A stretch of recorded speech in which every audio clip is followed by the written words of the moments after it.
आज हम बात करने जा रहे हैं जांगीर समाज की बहुत ही लोकप्रिय पत्रिका विश्वकर्मा टुडे के बारे में। और एक हमारे समाज के बहुत ही विद्वान और प्रेरणास्पद, मैं कहूँगा, पत्रकार श्रीमान स्वर्गीय श्री आर.पी. शर्मा जी की लगभग 2011 में हमारे आर.पी. शर्मा जी ने विश्वकर्मा टुडे के नाम से एक अखबार प्रसारित किया था। तत्कालीन परिस्थितियों को देखते हुए उन्होंने ये चाहा कि मैं समाज में कुछ ऐसा देना चाहूँ जो सबके लिए अनुकरणीय हो, समाज की आवश्यकता को पूरा करता हो और स्थितियों को कुछ प्रेरणास्पद ढंग से बदलने वाला हो। उन्होंने अपने सटीक संपादकीय से, प्रेरणास्पद लेख से और निरंतर प्रतिवर्ष प्रति मासिक रूप से उसका संचालन किया और लोगों में धीरे धीरे उसके प्रति जो जागरूकता बढ़ी, लोकप्रियता बढ़ी, उसका परिणाम ये हुआ कि जांगीर समाज की बहुत अच्छी सामाजिक पत्रिकाओं में विश्वकर्मा टुडे का नाम आने लग गया और लोगों के ध्यान में वो आने लगा। उसके लेख इस तरह से आते थे कि हर महीना होते होते लोगों की उत्सुकता बढ़ जाती थी कब विश्वकर्मा टुडे आए और हम उसको देखें। ये सब कमाल आर.पी. शर्मा जी का था। मैं व्यक्तिगत रूप से शर्मा जी से जुड़ा हुआ था और उनके व्यक्तित्व को देख के, उनके लेखों को देख करके और बिना किसी भेदभाव के वो जो बात रखते थे, जो संपादक में अपनी बात कहते थे, निश्चय ही समाज के लिए बहुत उपयोगी होती थी। वो देवयोग कहिए, ये हमारा जांगीर समाज का एक दुर्भाग्य कि इतने बेहतरीन संपादक, इतने बेहतरीन हमारे पत्रकार श्री आर.पी. शर्मा जी का बहुत ही कम समय में देवलोक गमन हो गया। 2020 में वो स्वर्गवासी हो गए।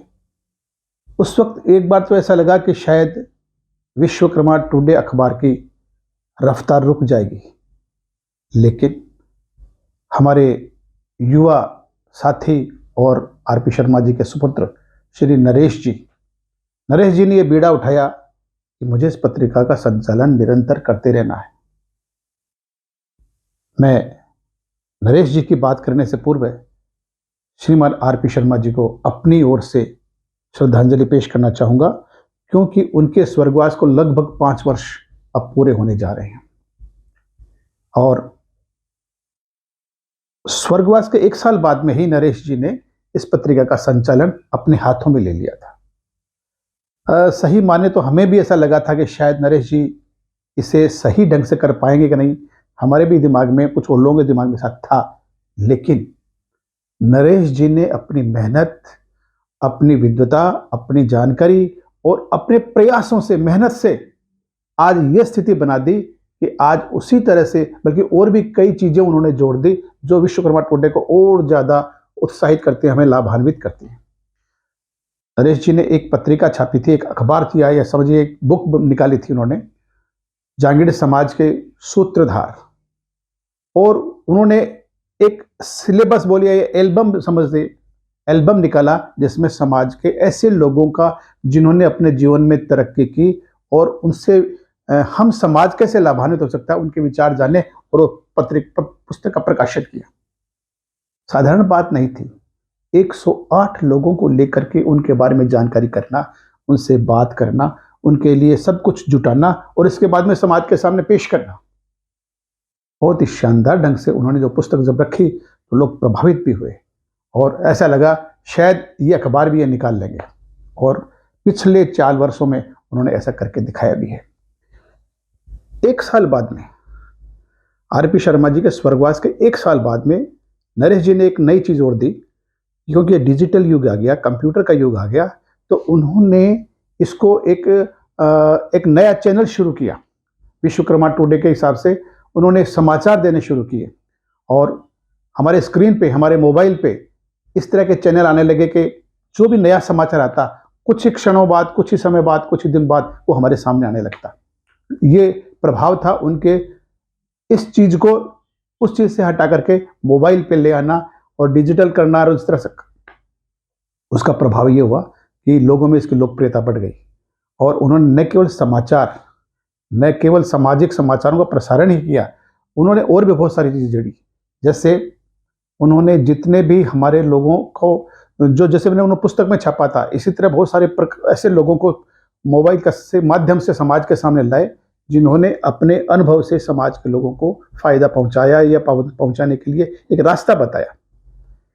हमारे जितने भी डॉक्टर्स हैं, उनके हिसाब से समाज को क्या फ़ायदा हो सकता है, क्योंकि डॉक्टर का ज़रूरत तो सभी को पड़ती है। स्वास्थ्यम के नाम से उन्होंने एक चैनल शुरू किया और उस चैनल में हमारे समाज के जितने भी डॉक्टर हैं, उनसे उन्होंने जो उनसे समाज को क्या फ़ायदा हो सकता है, उसको प्रकाशित करके और समाज को उन्होंने फ़ायदा पहुंचाने की पूरी कोशिश की। और लगभग मैं समझता हूं कि 150 से ज़्यादा उनके ऐसे एपिसोड चल चुके हैं।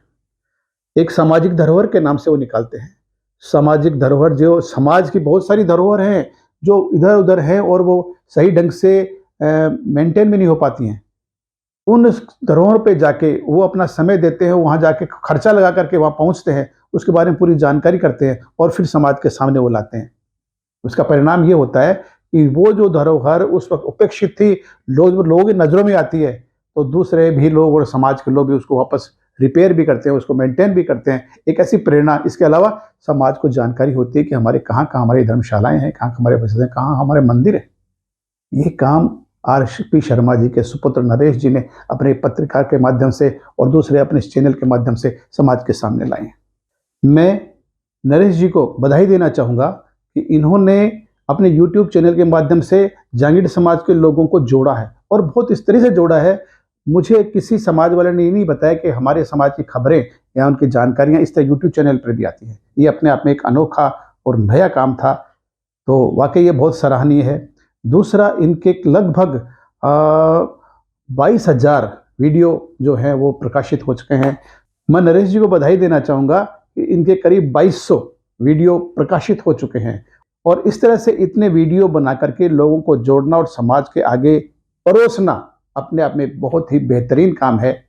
मैं समझता हूँ कि इनकी जो मेहनत है और समाज के प्रति जो इनकी सेवा है, पूरा समाज इसे समझे और समझने के बाद भी मैं चाहता हूँ कि हम नरेश जी की पूरी जो है इस ढंग से ध्यान रखें कि इस तरह हमारे को समाचार मिलते रहें, समाज की जानकारियाँ मिलती रहें और समाज एक नई गति से आगे बढ़े, क्योंकि ये सब जांगीड़ समाज की तरक्की के लिए बहुत ज़रूरी है।